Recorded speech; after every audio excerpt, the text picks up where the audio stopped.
Hi my dear friends, today we are going to discuss certain topics in solar and wind energy system. The topic will be wind energy nature and also the availability. Okay, let's move on to this. So actually how wind is being created. Why wind is created is because of the difference in atmospheric pressure. Okay, so what happens when there is a difference in atmospheric pressure, the air is moving from higher to the lower pressure, so resulting in winds of various speeds.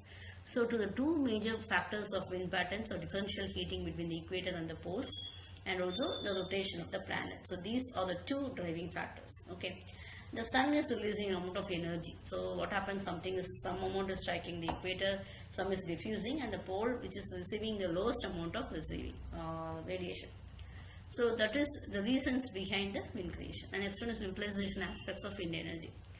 What it is actually, what broad categories you can have it as. One is isolated continuous duty systems. How it is which there will be energy storage and reconversion systems will be have to be present, and it will be isolated. Next one is fuel supplement system. So this fuel supplement system will be in conjunction with your power grid. Okay, so this is very most predominant because we are able to save the fuel and it is really efficient. Third one is your small rural systems. So you can use the energy when the wind is available. So this is available in developing countries with large isolated rural areas. So what is the characteristics of wind? Actually, the wind speed will be increasing roughly as 1/7 the power of height. So the typically your tower height should be 20 to 30 meter. Okay. Next one is, what is the energy pattern factor? Energy pattern factor means is the ratio of the actual energy varying wind to energy calculated from the cube of mean wind speed. So first you will be calculating for various hours, you will be calculating the mean wind speed, and so the ratio of actual energy is equal to this. So the actual energy varying wind to energy calculated from the how it is. So this factor will always be greater than unity. Means we'll get it as in good terms you can get. And the merit or characteristics of wind turbine is no fuel provision or transmission will be required for wind energy systems because we don't need any fuel, isn't it? So it's a renewable and it's not polluting. Okay, what will be the demerits associated? The demerits will be is very noisy. Okay, we need large area.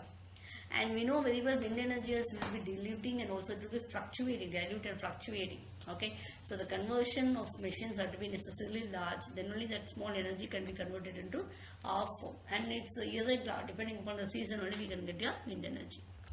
So it's actually, normally this wind energy will be measured by a cup anemometer, so it will have 3 to 4 cups. Okay, it will be mounted symmetrically about a vertical spindle, and it will be rotating. So you can see that a variety of instruments will also be used for measuring your wind direction. Okay, we can have wind vane. Wind vane, it will be showing in which direction your wind is flowing. Okay, so everything, the instruments will be working by minimizing the air resistance, etc. Next one is the wind availability and also the measurement. So we have 4 methods by which your wind meteorological organization has accepted. Okay, first one is actually your human observation. So you will have your there will be visible symptoms attributed to different wind speeds. Okay, from that will be measuring your wind speed. So this will be very cheap and easily implemented, but it is unreliable one. That's the problem with this method. Okay. Next one is mechanical cup counter anemometers. So normally majority of the meteorological stations will use this mechanical cup counter anemometers. So how you to take is actually it will be in kilometers. It will be kilometers. So how you can convert in terms of minute, from that you can make it. Okay. So by taking readings twice or thrice a day, it is possible to estimate the wind speed. This is low cost one only, but okay, it's a relatively reliable method. You can use that. And data logger. So the data logger means this equipment will be summarizing the velocity frequency and also the direction. Okay, it will be summarizing and providing us values of data. It's more expensive only. Okay, but it will give accurate data. So this is tailored to the production of really interpretable data of relevance to wind energy assessment.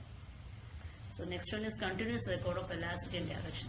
So this is how data is recorded at major airports. Okay, so you will be continuously recording. This is expensive, but it retains a detailed time series record. Second by second will be measuring. Okay, that's when that wind will be measured. Thank you.